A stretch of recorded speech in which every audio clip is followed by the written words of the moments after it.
अब देखिए, जैसे कि आपका प्रमोशन हो गया तो बहुतों को जलन भी होती है। बस वैसे ही राजसूय यज्ञ के बाद युधिष्ठिर चक्रवर्ती सम्राट बना तो दुर्योधन की रातों की नींद उड़ गई और द्रौपदी का उस पर हंसना, तो समझो ये आग है और ये घी है। उसने अपने इस अपमान का बदला द्रौपदी के चीरहरण से ले लिया। मैं दुर्योधन की नफरत का साक्षी रहा हूं। मैं आकाश हूं। मैं वो आंख हूं जो मन के भीतर भी झांक सकती है। आखिर दुर्योधन पांडवों को एक पल के लिए भी क्यों सहन नहीं कर पा रहा था, इसे जानने के लिए मैं आपको उस इतिहास की ओर ले चलता हूं। कुंती भोज की गोद ली बेटी प्रथा यानी कुंती की कहानी की ओर। ठहरो। क्षमा करे ऋषिवर, मुझसे कोई भूल हुई? अपने मन से भय निकाल दे कन्या। तूने जिस समर्पित भाव से इस दुर्वासा की सेवा की है वो दुर्लभ है। संपूर्ण संसार में मेरी ऐसी सेवा किसी ने नहीं की। जी मतलब? मैं तुझे ऐसा आशीर्वाद देना चाहता हूं कि इस संसार में कोई भी स्त्री तेरे सौभाग्य से जल जाए। मांग मांग कन्या, कोई भी वर मांग ले। मैं दुर्वासा तेरी कोई भी मनोकामना पूर्ण करूंगा। पर ऋषिवर, मुझे कोई वर नहीं चाहिए। ठीक है कन्या, तू नहीं मांगना चाहती तो मत मांग, किंतु आज तेरे कारण मेरी साधना सफल हुई है। इसलिए मैं तुझे बिना मांगे ही ऐसा मंत्र देता हूं कि तू जब चाहे किसी भी देवता को अपने पास बुला सकती है। पुत्री प्रथा, तू इस मंत्र से किसी भी देवता को अपने अधीन कर सकती है। अपनी आंखें बंद कर और मैं जो ये मंत्र देता हूं उसे कंठस्थ कर।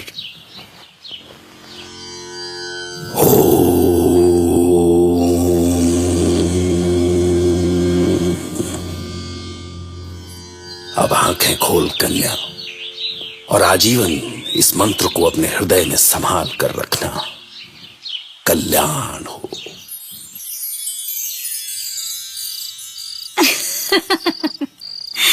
क्यों प्रथा, अब तो तुम किसी देवता से ही शादी करोगी? क्यों करोगी ना? तुम्हारे लिए तो अब किसी स्वयंवर की भी आवश्यकता नहीं। चुप करो धात्री, मुझे इन सब बातों में कोई रुचि नहीं है। अरे अब तुम तो क्रोधित हो गई। मैंने कहा ना, मुझे ये सब बातें नहीं करनी है। फिर क्यों विवाह की रट लगा रही हो?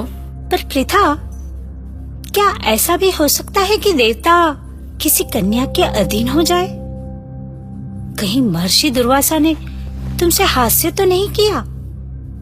सुनो, तुम किसी देवता का आह्वान करके तो देखो। हाँ, सूर्य देव का आह्वान करो। ठीक है, पर तुम यहाँ से जाओ, मैं देखती हूँ। ओम सूर्याय नमः। ओम सूर्याय नमः। ओम सूर्याय नमः। प्रकट हो सूर्यदेव।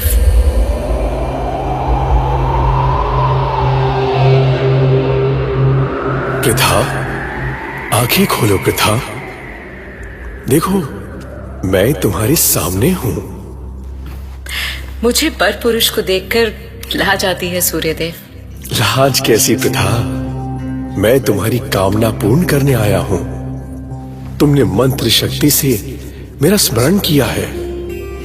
देखो, मैं अदिति पुत्र सूर्य हूं।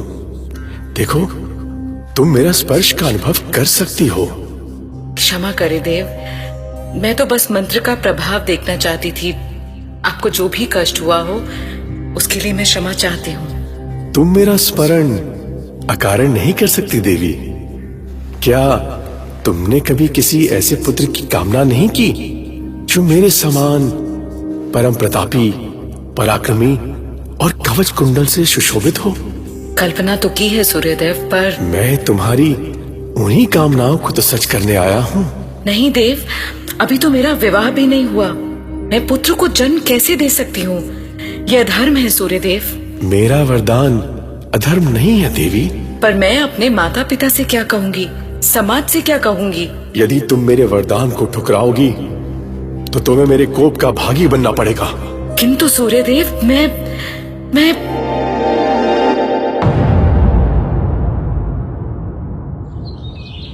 कृपाचार्य, धृतराष्ट्र के बाद अब पांडु का विवाह भी किसी महान राजवंश की कन्या से होना चाहिए।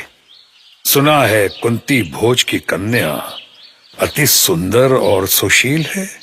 वो महान यदुवंशी शूरसेन की पुत्री है पितामह।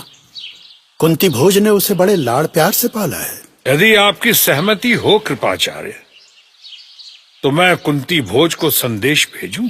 उसकी क्या आवश्यकता है पितामह? यदि उसका स्वयंवर हुआ तो महाराज पांडु अवश्य उन्हें जीत जाएंगे। अब आप तो देखिए, अचानक स्कूटर बिगड़ जाए तो किस्मत को कोसने लगता है, पर किस्मत या बदकिस्मती किसे कहते हैं ये कुंती से जानना चाहिए। इधर प्रथा यानी कुंती के विवाह की तैयारियां चल रही थीं और उधर सूर्यदेव का आशीर्वाद अभिशाप बन के उसके गर्भ में आ चुका था। प्रिथा, प्रिथा, क्या हुआ प्रिथा? तुम कुछ बोलती क्यों नहीं? इस एकांत में बैठी क्यों रो रही हो? आज तक मैंने तुम्हें कभी ऐसे रोते हुए नहीं देखा। प्रिथा, बताओ तो क्या हुआ?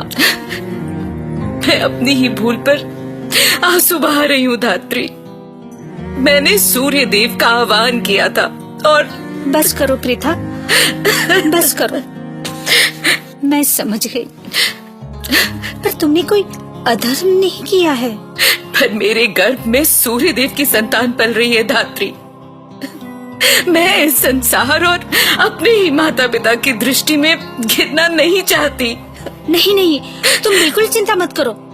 इस सच को मेरे सिवा और कोई नहीं जान सकेगा।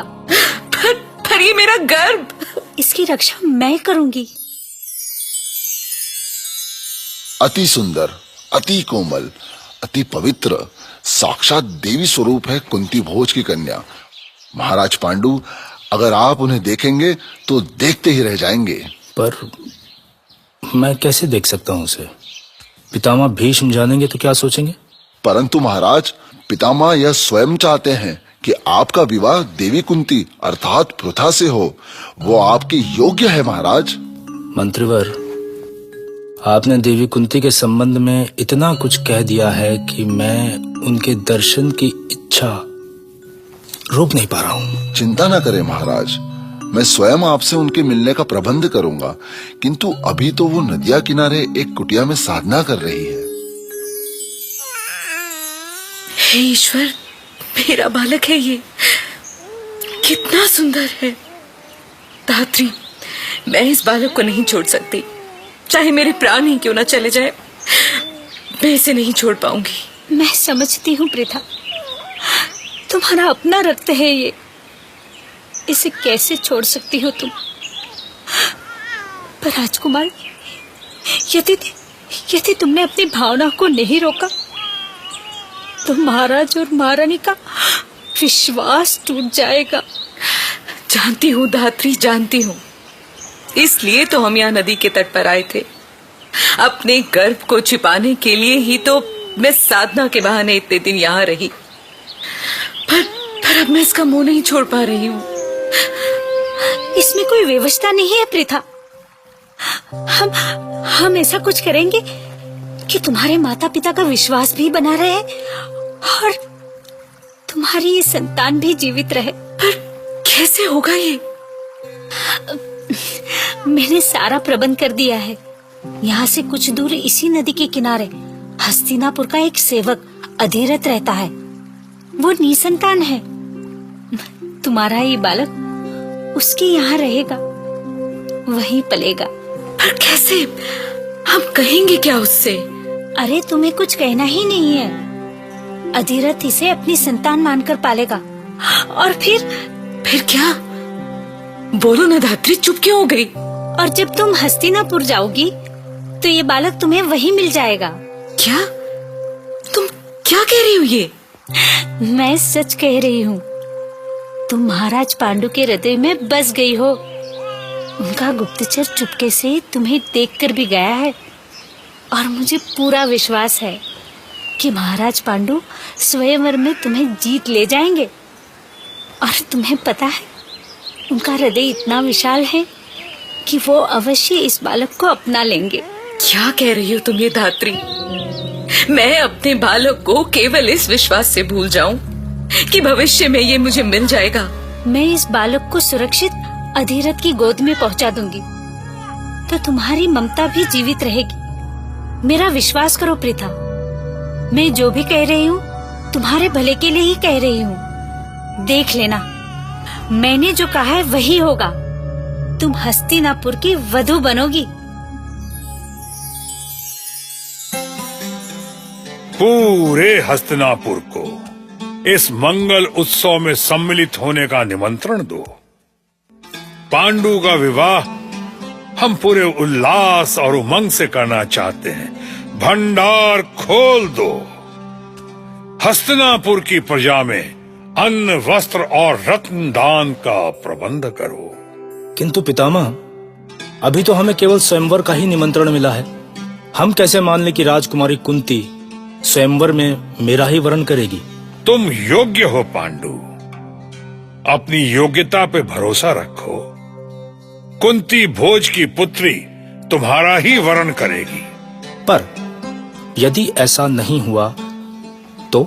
मेरा एक मंत्र सदा याद रखना पांडु, हम जो सोचते हैं वही होता है। इच्छा शक्ति ही सफलता का सबसे बड़ा सूत्र है।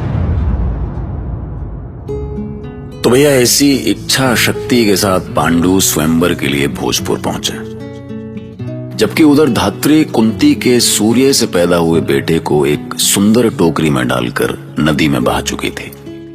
पर ठीक उसी समय अधिरथ अपनी पत्नी राधा के साथ नदी में नहाने आया और जैसे ही उसकी नजर उस टोकरी में किलकारी भरते बच्चे पर पड़ी, उसकी ममता जाग गई।